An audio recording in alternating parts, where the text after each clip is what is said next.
السلام عليكم. ايه علاقة الدكتور محمد شحرور وهوبة برسل الدجال؟ ايه الكلام ده؟ ثم ما علاقة فتنة الدهيماء التي ستسبق ظهور الدجال مباشرة بعلم الهرمنيوتكس؟ يعني ايه هرمنيوتكس؟ علم الهرمنيوتكس الهرمنيوطيقة اللي هو القراءة الحداثية الباطنية الإلحادية للنص القرآني. ايه المصطلحات دي؟ شوف هديك مثال. مش القرآن بيقول ان لحم الخنزير حرام؟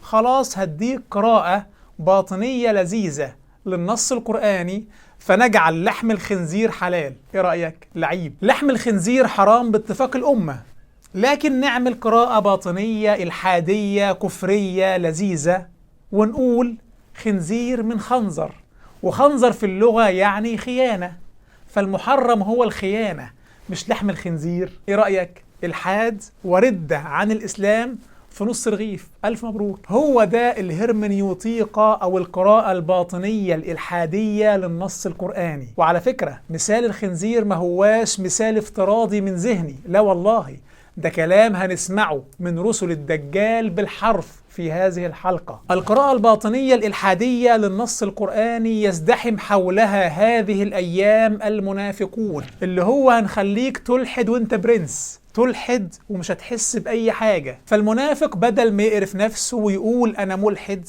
على إيه؟ ده أنا مسلم وموحد بالله، ويبدأ يغزل الإلحاد داخل مصنع الإسلام. يعمل هذه القراءة الباطنية، يعمل القراءة التاريخانية اللي هي الحكم الشرعي والنص الشرعي يرتبط بزمن مضى وانتهى، ملوش علاقة بالواقع المعاصر. يعمل القراءة الرمزية الميتافور اللي هو هذا النص رمزي، معجزات الأنبياء حاجات رمزية. كل دي صور من محاولات نشر الإلحاد بين المسلمين. ينشر الإلحاد داخل المصنع الإسلامي ويقول لك عن نفسه ده أنا مسلم موحد، بس بعمل قراءة باطنية تاريخانية رمزية للنص القرآني. ومن هنا تأتي أهمية وخطورة هذه الحلقة. لما حذر الله سبحانه من الكافرين في أول البقرة، حذر منهم في آيتين: إن الذين كفروا سواء عليهم أأنذرتهم أم لم تنذرهم لا يؤمنون، ختم الله على قلوبهم وعلى سمعهم وعلى أبصارهم غشاوة ولهم عذاب عظيم. لكن لما حذر الله سبحانه من المنافقين، حذر منهم في 13 آية ورا بعض، 13 آية لبيان أساليبهم ودخلاتهم وإفسادهم للدين والدنيا، وهم يزعمون أنهم مصلحون تنويريون متدبرون. ده أنا بتدبر القرآن، ده أنا تنويري. ومن الناس من يقول آمنا بالله وباليوم الآخر وما هم بمؤمنين يخادعون الله والذين آمنوا وما يخدعون إلا أنفسهم وما يشعرون. ثم تتوالى الآيات في كشف حيلهم. وإذا قيل لهم لا تفسدوا في الأرض قالوا إنما نحن مصلحون ألا إنهم هم المفسدون. طيب يا مصلحين، آمنوا واتبعوا سبيل المؤمنين، آمنوا كما آمن سلف هذه الأمة. لا مستحيل، ده إحنا ضد الموروث. كتب التراث دي هي اللي خلت ابن عمي الشبشب بتاعه يتسرق. وإذا قيل لهم آمنوا كما آمن الناس قالوا أنؤمن كما آمن السفهاء ألا إنهم هم السفهاء ولكن لا يعلمون. 13 آية كاشفة فاضحة للمنافقين. لكن برضو إيه علاقة القراءة الحداثية الباطنية الإلحادية للنص القرآني؟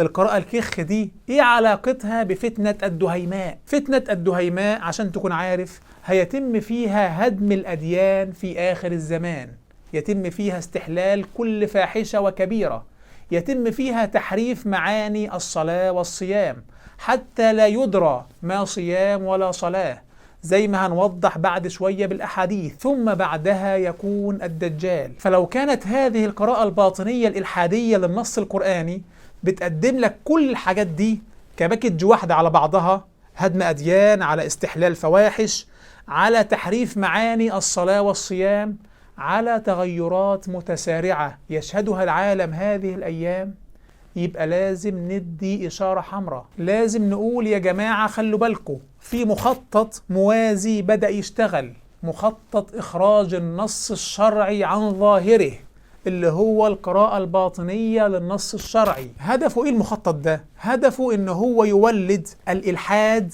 داخل الإسلام، وشوية شوية ونلاقي نفسنا رسمي، لو لا قدر الله هذا المخطط انتشر، شوية شوية نلاقي نفسنا رسمي داخل فتنة الدهيماء. وكل عام وأنتم بخير. بس هنا في سؤال مقابل، سؤال منطقي: هل في عاقل هيصدق إن خنزير من خنزر يبقى لحم الخنزير حلال؟ هل في حد يصدق هذا الهبل؟ هو احنا شاربين مية غسيل؟ أحب أقول لك وما تزعلش مني، هذه القراءة الباطنية الهرمنيوطيقة بدأت تنتشر هذه الأيام في إندونيسيا، وهي في طريقها لماليزيا. الموضوع خطير. حلقة مهمة جدا، احتسب وقت هذه الحلقة لله عز وجل وشاهدها حتى النهاية. هيا بنا. عظيم العطايا مبسوطة يديك، تنفق كيف شئت والشر ليس إليك. سبحانك ربي سبحانك. مر حذيفة بن أسيد رضي الله عنه وهو ممن بايع النبي صلى الله عليه وسلم تحت الشجرة، مر جالس يحدث فدخل عليه أبو الطفيل فقال له: الحق، الدجال خرج في الكوفة. قال له: اجلس. فجلس. ثم دخل آخر وقال: الدجال خرج في الكوفة والناس يطاعنونه. قال: اجلس. فجلس. ثم قال: إن الدجال لو خرج في زمانكم لرمته الصبيان بالخذف. لو الدجال خرج في هذا الزمان حيث العلم الشرعي والإيمان لضربه الصبيان، مش العلماء ولا الجيوش، الصبيان، العيال الصغيرة هترميه بالنعال، هياخد بالجزمة. ولكن الدجال يخرج، ده كلام حذيفة، ولكن الدجال يخرج في بغض من الناس وخفة من الدين. الدين هيخف في قلوب الناس، هيقل التسليم للنص الشرعي في القلب، وساعتها سيخرج الدجال. قال النبي صلى الله عليه وسلم: يخرج الدجال في خفة من الدين وإدبار من العلم. خلاص الدين قل عند الناس والدجال محدش منتبه ليه أصلا. قال النبي صلى الله عليه وسلم: لا يخرج الدجال حتى يذهل الناس عن ذكره، ولا حد واخد باله والإيمان ضعف عند الناس. ساعتها ستكون فتنة الدجال فظيعة، فتنة من أعجب وأخطر ما يكون. إنها ليست من فتنة صغيرة ولا كبيرة إلا تتضع لفتنة الدجال. ما بين خلق آدم إلى أن تقوم الساعة فتنة أكبر من الدجال. هيكون حاجة مرعبة، هيأتي بعجائب، لأن احنا ساعتها نستاهل. وقال صلى الله عليه وسلم: وإن الله لم يبعث نبيا إلا حذر أمته الدجال، وأنا آخر الأنبياء وأنتم آخر الأمم، وهو خارج فيكم لا محالة. ما فيش نبي ما حذرش منه. يقول الإنجيل على سبيل المثال: أيها الأولاد هي الساعة الأخيرة، وكما سمعتم أن ضد المسيح سيأتي. الناس كلها عارفة، ومش هيجي إلا لما يأتي الارتداد أولا، وهيظهر نفسه على أنه إله، وهيأتي بدعم شيطاني هائل بكل قوة وآيات وعجائب. فتنة عظيمة. وعشان كده إحنا بعد كل تشهد بنستعيذ بالله من شر فتنة المسيح الدجال. أيوة، بس هو مكتوب بين عينيه كافر يقرأه كل مؤمن، كاتب وغير كاتب. مكتوب كافر يقراها أي مؤمن سواء كان أمي أو بيكتب. فكيف هيعمل بقى الفتنة الرهيبة دي اللي الأنبياء كلهم حذروا منها؟ إزاي؟ زي ما قلنا، لو أتى في زمان العلم الشرعي فالعيال الصغيرة هيدوه بالنعال. لكن المصيبة في التمهيد له، المصيبة في التمهيد اللي هيحصل قبل ما يجي، وهي دي الفتنة الكبرى بتاعته، التمهيد للدجال عبر فتنة الدهيماء.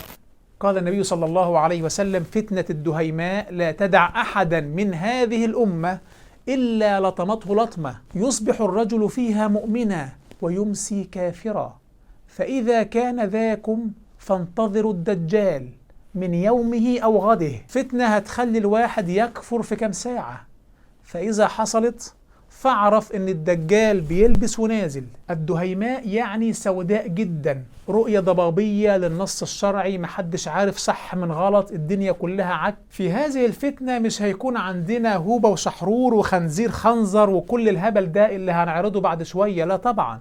ده ساعتها هيكون عندنا أئمة في اللغة وناس دارسة هيتم شرائها بالمال حتى يحرفوا النص الشرعي عن ظاهره وعن معناه، وعن مراد الله منه، فتسقط قيمة النص في القلب ويفتن الناس عن دينهم، وتبدأ تتعمل قراءة باطنية إلحادية محبوكة ليظهر أخطر إلحاد عرفه البشر في تاريخهم. هوبة وشحرور ابتدوا هذا المشروع. شحرور مهد وهوبة عل عليه. شحرور مثلا أباح الزنا طالما برضا المجتمع، ثم أتى هوبة وأباح كل فاحشة وحرف معاني الصلاة والصيام وكل عام وانت بخير يا حاجة، الدهيماء بتسلم عليكي. نبدأ بقى نشوف شحرور وهوبة، ونشوف شحرور ماذا يقول عن الزنا. يعني مساكنة بفرنسا، واحد ساكن وحدة علنا وما في أي عقد بيناتهم، بفرنسا مقبول. واحد قال لي بعمان، قلت له بيقتلوك، اوعك بيقتلوك، مو لأنه حرام، لأنه المجتمع لا يسمح. نعم. يعني هذا اللي إنه انتبهوا، أنا عم لكم شو الحرام، الحلال الذوق الشخصي، الأعراف القانون. انتبهوا، لأنه هدول إذا واحدة خالفنا بجوز يقتلوك.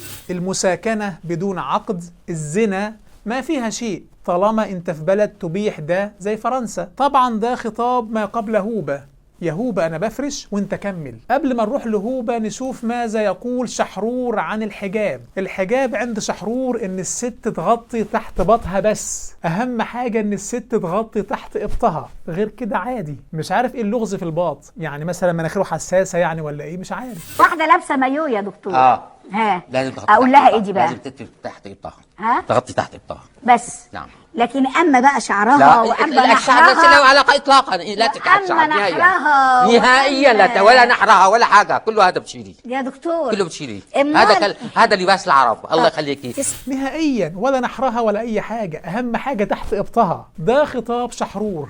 كم سنة ويظهر هوبة متريليوس إلحاد. هوبة هيدخل مباشرة في الهرمنيوطيقة، قراءة باطنية إلحادية رسمي للنص القرآني، داخل على الدهيماء بديه ورجليه. نشوف ماذا يقول عن لحم الخنزير. لأن لو فكرنا بمنهجية منطقية وعقلانية هنلاقي إن الخنزير هو حيوان زي أي حيوان، مثل البقر والغنم والمعيز وكل الحيوانات دي. فحضرتك ربنا خلق حاجة وندم بعد ما خلقها وقال لك إيه ده، معلش أنا آسف، أصل أنا غلطت وخلقت الخنزير، فعلا سوري يا جماعة، بس ما حدش ياكل منه عشان ده فيه بكتيريا وفيه وحش، أو لحمه خنزير.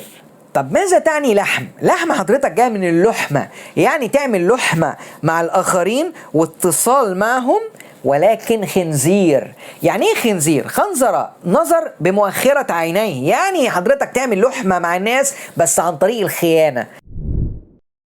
يعني ربنا خلق الخنزير ومش هناكله، فأنا هخلي لحم الخنزير حلال وبألف هنا. الخنزير من خنزر، وخنزر يعني خيانة، فالمحرم هو الخيانة مش لحم الخنزير. أي خدمة عم ديجة، الناس مش مقصرة. طبعا كل البشر على اختلاف لغاتهم، أي لغة في أي حتة بيسلموا إن ظاهر النص هو العمدة في المعنى. لحم الخنزير حرام، بس أي حد في الكون هيفهم المقصود، هيفهم معنى هذا الكلام. أما إخراج النص عن ظاهره، وخنزر يعني فنزر، واللعب بالأسلوب الباطني الإلحادي هذا، فهذا الأسلوب لن تفهم معه جملة واحدة، هتفقد الثقة بأي كلمة، لأن المعاني الباطنية تعطي 1000 فهم ليس له علاقة بالموضوع أصلا. فالأسلوب الباطني هذا يسمم أي لغة. ده لو مدير بعت لموظف عنده أوامر معينة، وهذا الموظف فسر هذه الأوامر بأسلوب هوبة الباطني الأهبل ده، فالمدير إما إنه ينفخه أو يدخله مستشفى المجانين. تخيل بقى لما يتم التعامل بهذا الأسلوب الباطني الوقح مع كلام الله المنزل، كلام الله الذي وصفه ربنا سبحانه بأنه بيان للناس وميسر للذكر ليعبد الناس ربهم على بصيرة. فيأتي شوال الإلحاد هذا ويحول كلام الله إلى دجل وغموض ومعان إلحادية، فيسقط الشريعة ويحرف الملة والحد يلا منك ليه. حضرتك الكلام ده كله مش مظبوط. كلمة اجتنبوه لا تعني محرم، وهي لا تعني محرم ولا تعني محلل، هي بتتكلم على شيء يخصك انت. يعني ربنا بينصحك نصيحة، انت حاول تتجنبه. يعني انا اقول لك ايه النهارده؟ اقول لك والله انت هتمشي، هتسافر من بلد لبلد، وهيقابلك طريق فيه ازدحام. حاول تتجنب الازدحام. يعني ايه حاول؟ يعني على قد ما تقدر، دي حاجة ترجع لك. ما بقولكش انه ممنوع تعدي او مسموح، ولكن بقولك حاول تتجنب الازدحام. فدي كلمة فاجتنبوه، مش اجتنبوه يعني حرم عليكم، عملتوه حرم. ده اسمه تحريف لكتاب الله. طبعا احنا هنيجي لكل الكلام ده، وهنيجي لأكتر من كده، وهنيجي ان ربنا نفسه بيقولك انا ما حرمتش عليكم الخمر خالص، وما بحرمش عليكم اي حاجة تشربوها ولا تاكلوها. ربنا ما حرمش الخمر خالص، ولما قال اجتنبوه يعني براحتكم. لو الفجر يقول لك من قال أن الخمر حرام فهذا يحرف كلام الله. شوف الفجر. فدي كلمة فاجتنبوه، مش اجتنبوه يعني حرم عليكم، عملتوه حرم. ده اسمه تحريف لكتاب الله.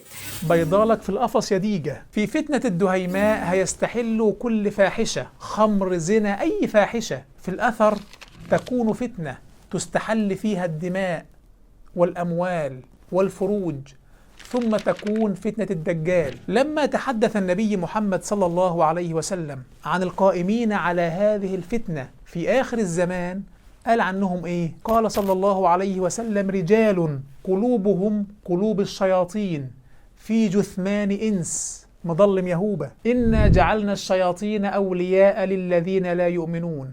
الآية اللي بعدها قل إن الله لا يأمر بالفحشاء أتقولون على الله ما لا تعلمون. وبعدها بآيتين اتخذوا الشياطين أولياء من دون الله ويحسبون أنهم مهتدون. يقول لك ده أنا بتدبر القرآن، وهو مدخلك على الدهيماء رسمي. الدهيماء مش سهلة، لأن ساعتها هتبقى الشهوات انتشرت على آخرها، والناس بتتلكك علشان تجد مبرر لفعل الفواحش، هتبقى ميغة. اللهم سلم. قال النبي صلى الله عليه وسلم عن هذه الفتنة هي فتنة عمياء صماء عليها دعاه على أبواب جهنم، من أجابهم إليها قذفوه فيها.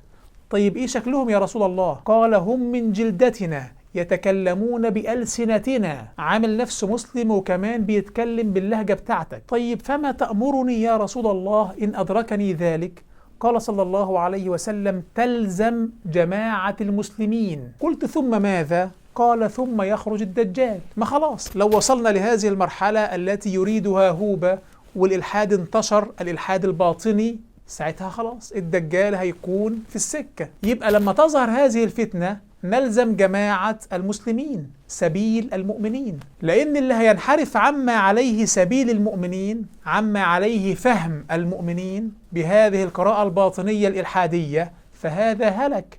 قال الله عز وجل ومن يشاقق الرسول من بعد ما تبين له الهدى ويتبع غير سبيل المؤمنين نوله ما تولى ونصله جهنم وساءت مصيرا. لا نجاه إلا باتباع سبيل المؤمنين، ما عليه فهم المؤمنين عبر تاريخ هذه الأمة. فاللي ينكر الحجاب ويقول لك الحجاب تحت الإبط بس، واللي يبيح الفواحش، فهذا قولا واحدا يتبع غير سبيل المؤمنين. طيب هل هوبة وقف عند إباحة الفواحش؟ لا والله، ده حالف لا يجيب الدهيماء ويذبح ويوزع. طبعا في فتنة الدهيماء هيتم تحريف معاني الصيام والصلاة.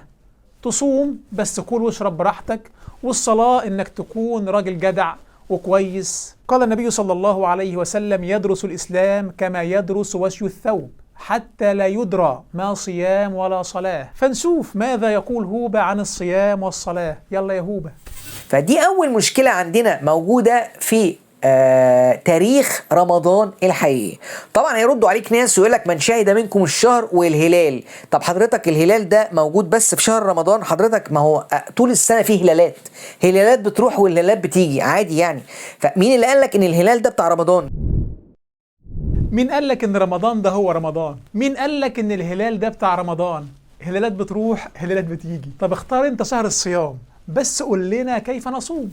والصيام في الآيات دي له معاني تانية تماما عكس اللي احنا نعرفه وعكس اللي كل المسلمين يعرفوه. هو صيام وملوش دعوة بالأكل والشرب خالص، ملوش دعوة بكل الصيامات اللي الناس بتصومها دي خالص، لا من قريب ولا من بعيد ولا له دعوة. ومفوش مشقة على فكرة، ومفوش عطش، ومفوش جوع، ومفوش كل الحاجات اللي اتقالت دي. صيام من صيام، ما فيهوش جوع ولا عطش ولا أي حاجة من الحاجات اللي اتقالت دي. بلاش تشدد. طبعا أقسم بربي الذي خلقني هذا ملحد. لكن أنا الآن أستبعد أن يكون هذا الشخص من خلفية إسلامية، فاللي عارفه شخصيا يتواصل معايا. لم يرد هؤلاء الملاحدة أن يواجهوا الناس بالإلحاد، فدخلوا على المسلم من باب إخراج النص عن ظاهره، وهذا النوع أخطر من الإلحاد 1000 مرة، لأنه بيلعب داخل ملعبك، بيقول لك ده أنا مسلم موحد. أصل هو لو صرح بإلحاده كل اللي هيدخل هيضحك ويمشي. فهي دي مقدمات فتنة الدهيماء. كذبوا النبي محمد صلى الله عليه وسلم، وكذبوا الصحابة، وكذبوا التابعين، وكذبوا تابعيهم، وكذبوا كل مسلم عبر كل العصور، حتى ظهر هوبا وعرفنا ما هو الصيام، أخبرنا بمعاني القرآن التي جاهلها جميع الخلق، وإن الشياطين ليوحون إلى أوليائهم ليجادلوكم وإن أطعتموهم إنكم لمشركون. على فكرة كل الديانات اللي سابت الإسلام زي البهائية والإسماعيلية خرجت من رحم الباطنية.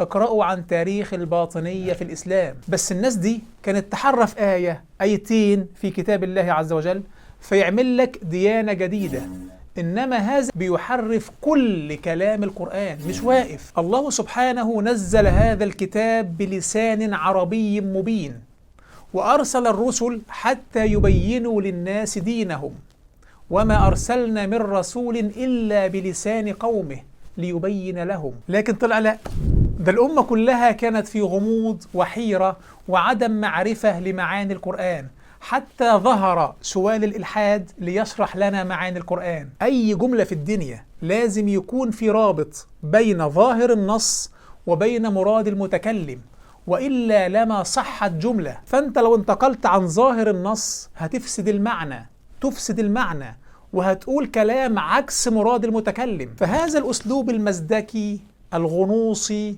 الباطني الإلحادي ممكن تعمل منه ديانة جديدة كل يوم، دين جديد بتعدد الأساليب الباطنية اللي هتطلعها. لو استخدم هذا الأسلوب لن تصح ديانة، بل لن تصح جملة، فما بالنا بكتاب الله الذي هو بيان للناس أجمعين. فده ما هواش باب زندقة وإلحاد، والله ده باب ديجة وش. ياض يهوبا، قبل ما ننتقل للنقطة الجاية كتبت فيك قصيدة نثرية اسمعها. على أرضية الهرمنيوطيقة تموت القصدية وينتهي النص، وتحيا تأويلات المحرف اللامتناهية، فتضيع سلطة الكلمة، ثم يرفع الكتاب ويأتي يوم الحساب. ايه رأيك يالا؟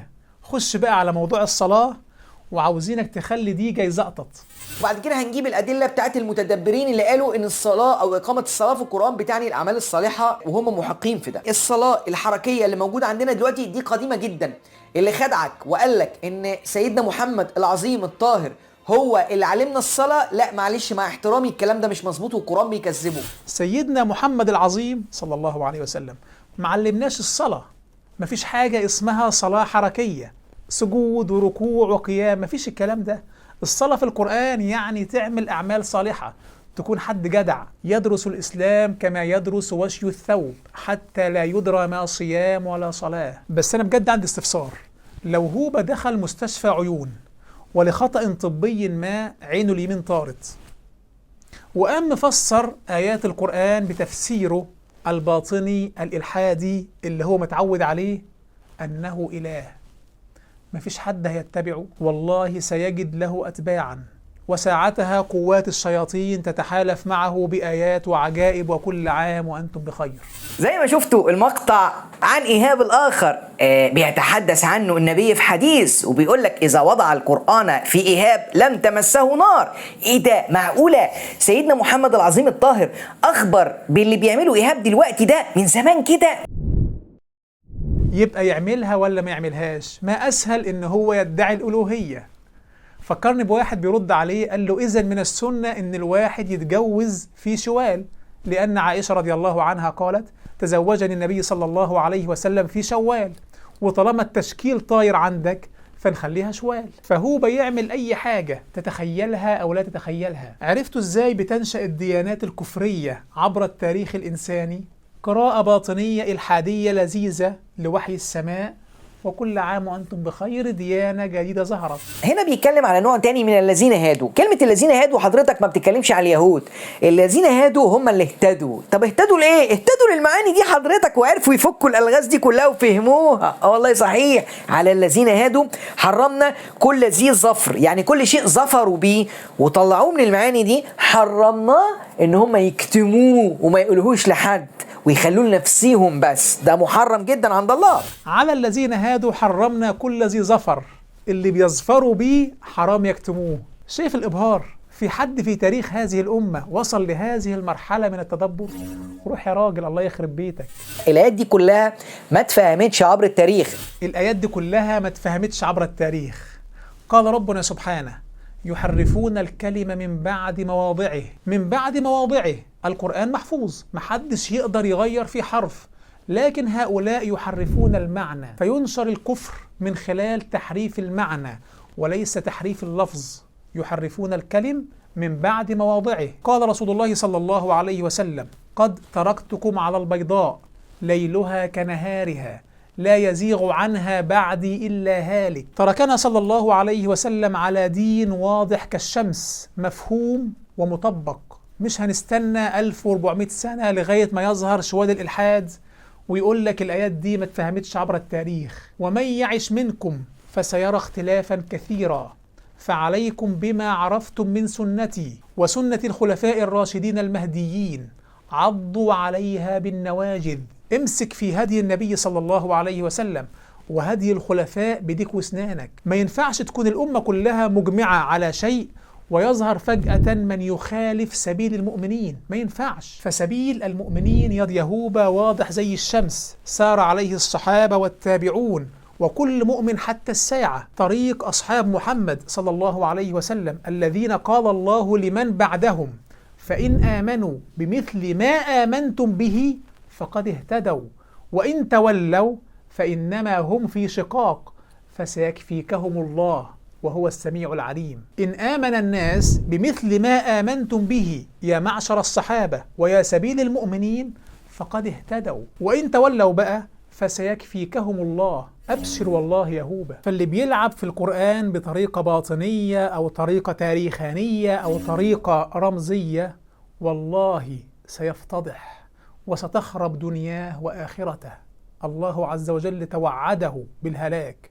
هذا سيحصل قطعا. ده في ناس من 5-6 سنين كانوا دعاة إلى الله ملء السمع والبصر، مجرد ما بدأوا يلعبوا في السنة ويشككوا في بعض الأحاديث فقدوا منابرهم. فهذا الدين دين الله، وهذا النبي محمد صلى الله عليه وسلم بسنته كريم على الله. فوالله لا يمس أحد جناب هذا الدين، جناب هذا القرآن، جناب هذا النبي صلى الله عليه وسلم، جناب هذه السنة إلا وافتضح. قال ربنا سبحانه في عليائه: إنا كفيناك المستهزئين.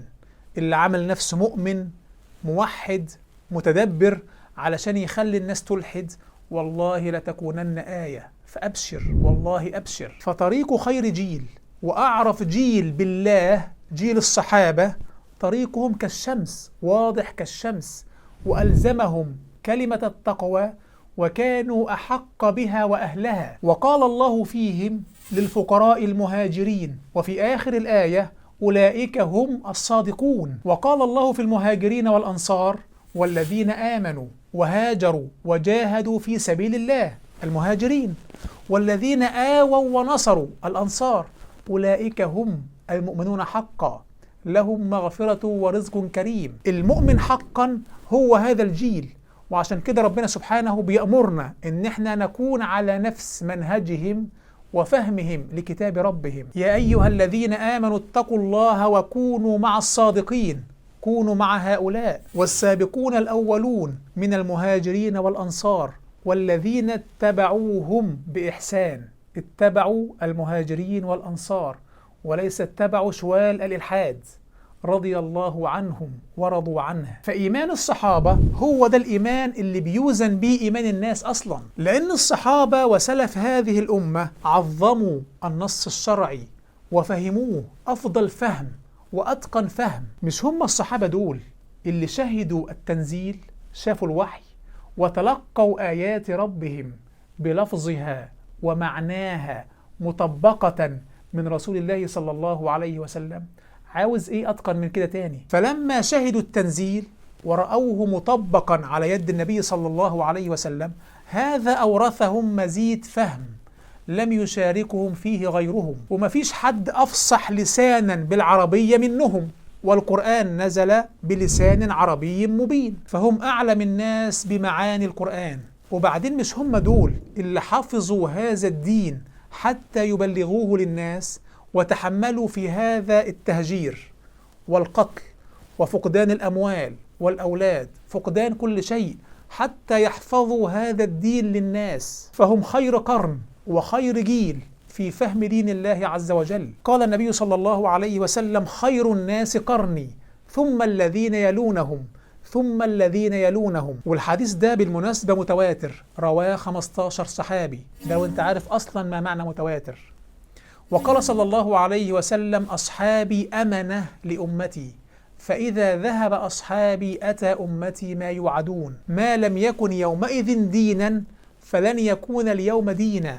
معادلة سهلة. قال الأوزاعي: اصبر نفسك على السنن، وقف حيث وقف القوم، وقل بما قالوا، وكف عما كفوا، فإنهم على علم وقفوا، وببصر نافذ كفوا. أصل هي الأمة يهوبة أجمعت على فهم كتاب الله نتيجة للفهم الصريح الصحيح القطعي للآية القرآنية، وعندهم تطبيق عملي من النبي محمد صلى الله عليه وسلم، الصلاة أمامهم، الصيام أمامهم، الحج أمامهم، فدين الله سبحانه معصوم، ومن ينحرف عنه مفتون. هديك دلوقتي معلومة تخليك تنبهر. سلف هذه الأمة قدموا استقراء لغوي كامل لكل لفظ قرآني بجميع معانيه التي يحتملها السياق والمراد الإلهي. كل المعاني الصحيحة لجميع ألفاظ القرآن قدمها الصحابة والتابعون. وعشان كده أي اجتهاد في الأمة، أي اجتهاد صحيح في هذه الأمة،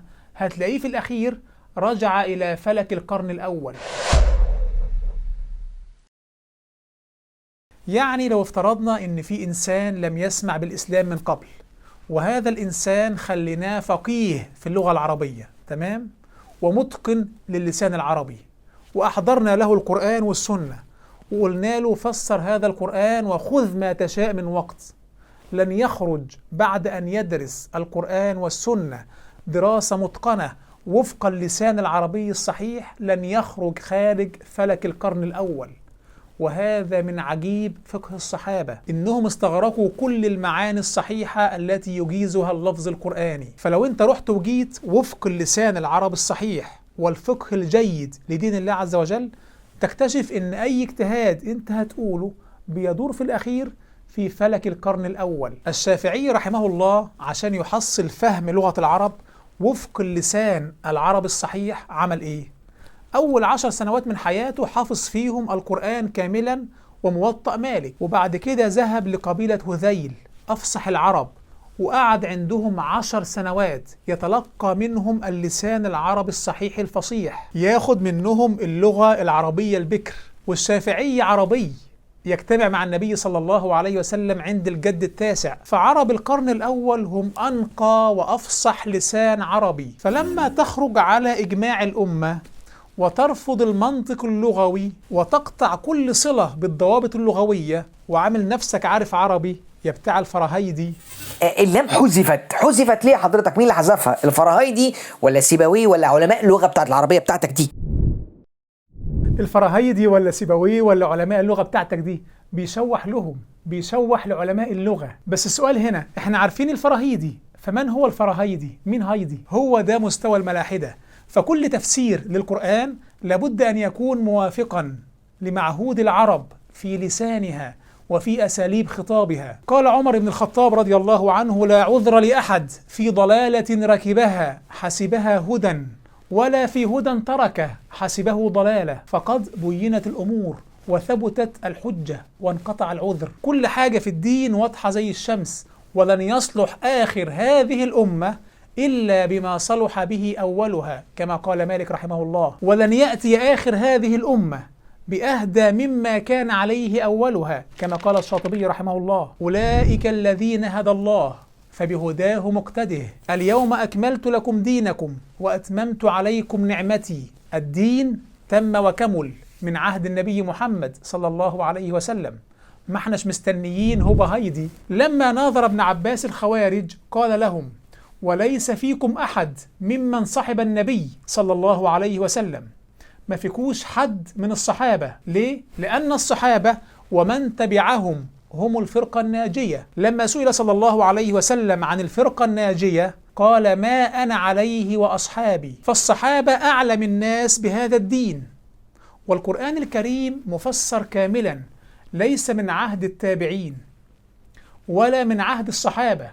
القرآن الكريم مفسر كاملا من عهد النبي محمد صلى الله عليه وسلم. النبي صلى الله عليه وسلم نزل عليه القرآن، والعرب كانوا يفهمون ويعرفون المراد من كل آية ومن كل كلمة، وشهدوا أسباب التنزيل وشهدوا تطبيق النبي صلى الله عليه وسلم للآيات، وما أشكل عليهم سألوا عنه وهو قليل لعلمهم. فبالتالي القرآن والدين والأحكام الكل معروف كاملا من عهد النبي محمد صلى الله عليه وسلم. مجاهد من كبار أئمة التابعين سأل ابن عباس رضي الله عنه ترجمان القرآن، سأله عن كل آية في كتاب الله عز وجل. قال: عرضت المصحف على ابن عباس أوقفه عند كل آية وأسأله عنها. يقول شيخ الإسلام ابن تيمية رحمه الله: وكانت معرفة الصحابة لمعاني القرآن أكمل من حفظهم لحروفه، وقد بلغوا تلك المعاني للتابعين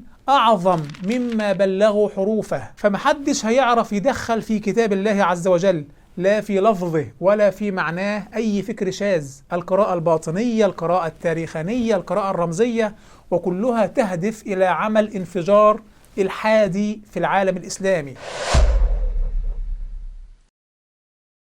يتبقى في هذه الحلقة نقطتين في منتهى الأهمية: نقطة تشكيل القرآن، تشكيل القرآن اللي بيلعب بيه هوبة، والنقطة الثانية مين اللي ورا هذا المخطط، مين جده، مين عمه. نقطتين مهمين جدا، فمش عاوزين نستعجل، احتسبوا هذا الوقت لله عز وجل.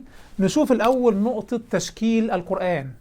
بيديك مثال هنا، بيقول لك مثل الجنة التي وعد المتقين، وطبعا في نقطة انا ما وراش بالتشكيل، التشكيل ده اصلا بشري مختلف عليه. بيديك مثال هنا بيقول لك مثل الجنة التي وعد المتقين، وطبعا في نقطة انا ما وراش بالتشكيل، التشكيل ده اصلا بشري مختلف عليه. انا ما بقراش بالتشكيل، التشكيل ده بشري مختلف عليه. هتيجي تقول لي طب اقرا بقى بالقراءة الصحيحة والتشكيل. حضرتك هو القرآن نزل بتشكيل؟ انتوا بتضحكوا على مين؟ احنا نرجع للنسخ اللي موجودة في القرآن كلها بدون تشكيل. فما تجيش تخترع لي علم بشري انت اخترعته بايدك وبعد كده تقول لي ايه؟ لا لازم تقرا بالتشكيل. لا حضرتك انا هقرا القران بربنا اللي قال عليه القران الاصلي اللي هو بدون تشكيل، احرف. بيقول لك القران نزل من غير تشكيل، وبيعرض صور مخطوطات. مصيبه، والله مصيبه. هو متخيل لانه من خلفيه ربما غير اسلاميه، متخيل ان القرآن نزل من السماء على شكل مخطوطات. والله مصيبة. القرآن كتاب صوتي وليس كتابا ورقيا. كل حرف في كتاب الله عز وجل طريقة نطقه منقولة بالتواتر من فم النبي محمد صلى الله عليه وسلم إلى الصحابة ثم التابعين حتى هذا اليوم. فالقرآن كتاب صوتي وما زال كتابا صوتيا حتى الساعة. انت بتاخد القرآن من فم شيخك بطريقة نطق كل حرف، ولا تستطيع أن تحصل على إجازة إلا بالنقل الشفاهي لكل حرف في كتاب الله عز وجل. وشيخك حصل على إجازة بنفس هذه الصورة وصولا إلى النبي محمد صلى الله عليه وسلم. دي صورة من صور الإجازة، وعندنا مئات الآلاف من الحاصلين على هذه الإجازات. ده يهوبة لا يتم طباعة مصحف حتى الساعة في أي بلد إسلامي إلا بعد أن يراجع على يد أهل الأسانيد اللي حصلوا على القرآن مشافهة من فم النبي محمد صلى الله عليه وسلم. الاعتماد في نقل القرآن على حفظ الصدور وليس على حفظ الورق يهوبة كما قال ابن الجزري. فاللي يقول لك القرآن نزل غير مشكل ده أهطل. القرآن منقول بالتواتر مشافهة، مئات الآلاف بينقلوه في كل طبقة في كل جيل من عهد الصحابة وحتى اليوم. والصلاة، هذه الصلاة المرتبطة بالقرآن في كل بيت مسلم، فالقرآن يتلى في كل بيت في كل يوم من عهد الصحابة وحتى اليوم. لو واحد غلط في تشكيل حرف في أي مسجد كام واحد هيرده؟ الشيخ الطروطي لما غلط في تشكيل حرف في الإذاعة المصرية من كام شهر الدنيا اتقلبت وتم إيقافه عن العمل مع أنه صحح نفسه في نفس القراءة، لكن هذا لم يشفع له. مفيش مدخل لتغيير طريقة نطق حرف من عهد الصحابة وحتى اليوم. تيجي انت يا بتاع ديجة تقول لي القرآن من غير تشكيل؟ لا يوجد في تاريخ انتقال النص القرآني ساعة واحدة مظلمة. بيننا وبين النبي محمد صلى الله عليه وسلم تقريبا 31 جيل، في كل جيل هناك مئات الآلاف من الحفاظ على الأقل، فمستحيل حد يغير تشكيل حرف في رقابة عالية جدا في كل طبقة في كل جيل. هذه الرقابة العالية عشان عندنا حفاظ كتير جدا. فالمهم هو بقى عايز يقرأ القرآن من غير تشكيل عشان يحرف في كتاب الله بهذه القراءة الباطنية الإلحادية الإجرامية، فينتشر تحريف الدين في زمان الدهيماء، ويخرج من يفكك أحجار الكعبة حجرا ويرمي بها في البحر ولا حد مهتم. ما يمكن قلبه طيب، ده هو بقى قال لنا الذي فكك أحجار الكعبة فككها لقوة إيمانه. وبعدين الدجال اللي مكتوب بين عينيه كافر محدش منكم يسميه دجال، ده خطاب كراهية. أكتر حاجة بالفعل أدهشتني في حوار هوبا إن هو أول حاجة بيعملها يضع القرآن في قفص الاتهام. يقول لك بص، في تناقض في هذه الآيات لو أنت قريتها وفهمتها بفهم المسلمين، فأنا هطلعك من هذا التناقض وأقول لك إن لحم الخنزير حلال والزنا مباح، وهحرف كل الشريعة عشان نطلع من هذا التناقض. بيعمل الحركة القذرة دي في كل حلقة. أول حاجة يكذب كتاب الله عز وجل، يتهم بالتناقض، وعشان نحل هذا التناقض يقوم محرفه. حاجة في منتهى الوقاحة. قاعدة لازم نحفظها كلنا: لا يجوز الجلوس بين من يستهزئ بآيات الله عز وجل ويتخذها هزوا. قال الله عز وجل: وقد نزل عليكم في الكتاب أن إذا سمعتم آيات الله يكفر بها ويستهزأ بها فلا تقعدوا معهم حتى يخوضوا في حديث غيره إنكم إذا مثلهم إن الله جامع المنافقين والكافرين في جهنم جميعا. فما ينفعش أدي مشاهدات لمن يكفر بآيات الله ويستهزئ بها. للأسف مشاريع ما قبل الدهيماء بدأ يتم تمويلها من جهات خارجية بقوة. منحة تنافسية تخصصها الخارجية الأمريكية للمنظمات المروجة للإلحاد في جنوب آسيا ووسطها من جهة، والشرق الأوسط وشمال أفريقيا من جهة أخرى. طبعا لا تعليق، الله مولانا ولا مولى لهم، حسبنا الله ونعم الوكيل. طبعا مشاريع ما قبل الدهيماء كتيرة. يعني هذا الملحد اللي عامل نفسه مشكلته بس مع البخاري، والآنسة الملحدة المحجبة دي نفس القصة، داخلين في نفس السكة، قراءة باطنية إلحادية للنص الشرعي. فهنا بقى النقطة التانية والسؤال اللي ب50 قرش بجد: الناس دي عايزة إيه؟ الناس دي إيه اللي دافعها لكل ده؟ ما الصلاة الحركية ما موجودة بالقرآن، يعني ما في صلاة حركية، وما في صيام عن الأكل والشرب، وما في حج. وهل ورد في القرآن على أنه فريضة؟ أتحداكم جميعا أن تأتوني بآية واحدة تقول أن الصيام فرض. ضاد.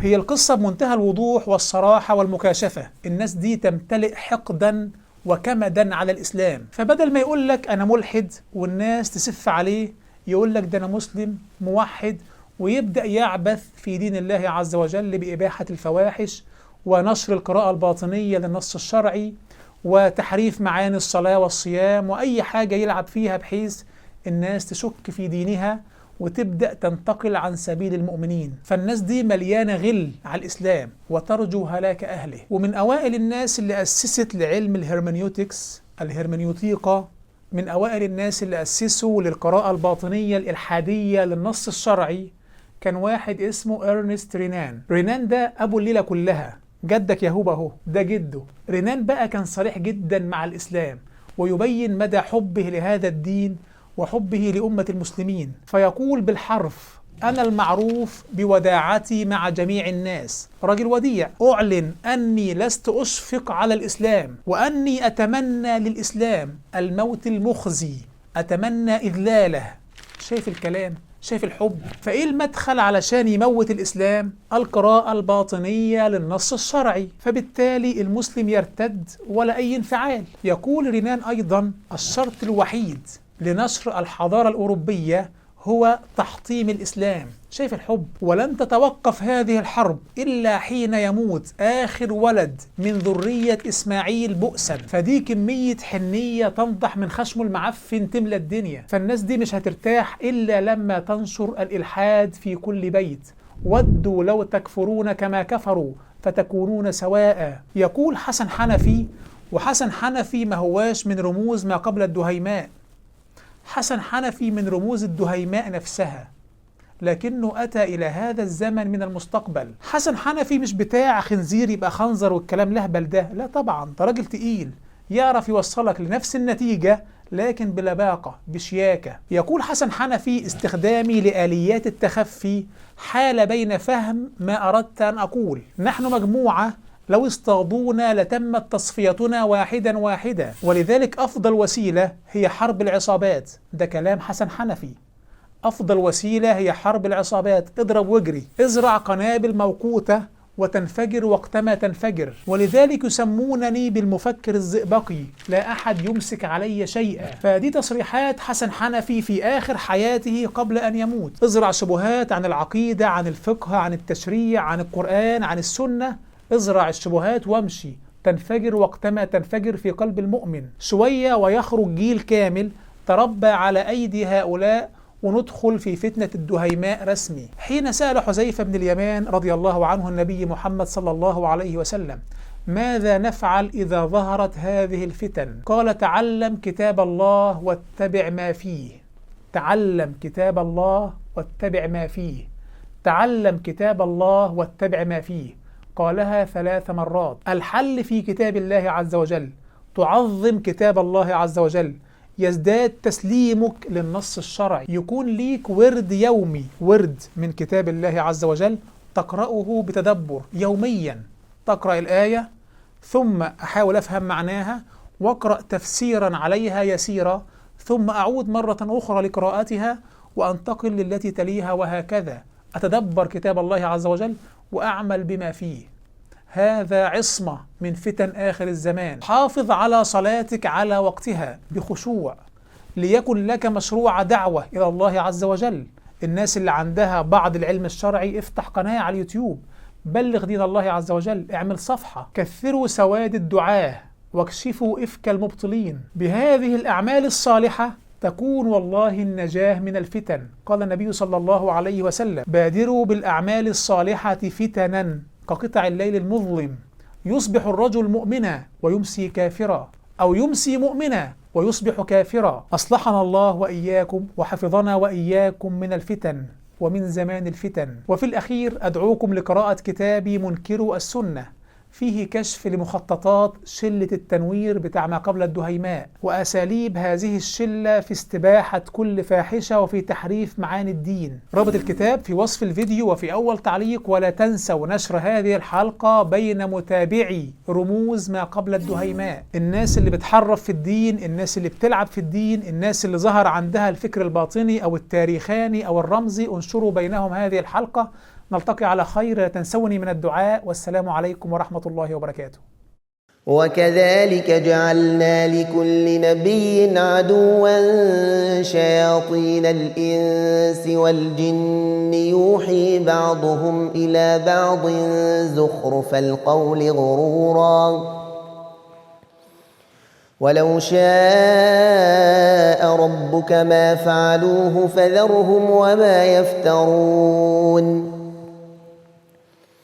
ولتصغى إليه أفئدة الذين لا يؤمنون بالآخرة وليرضوه وليقترفوا ما هم مقترفون أفغير الله أبتغي حكما وهو الذي أنزل إليكم الكتاب مفصلا والذين آتيناهم الكتاب يعلمون أنه منزل من ربك بالحق فلا تكونن من الممترين وتمت كلمة ربك صدقا وعدلا لا مبدل لكلماته وهو السميع العليم وإن تطع أكثر من في الأرض يضلوك عن سبيل الله إن يتبعون إلا الظن وإن هم إلا يخرصون إن ربك هو أعلم من يضل عن سبيله وهو أعلم بالمهتدين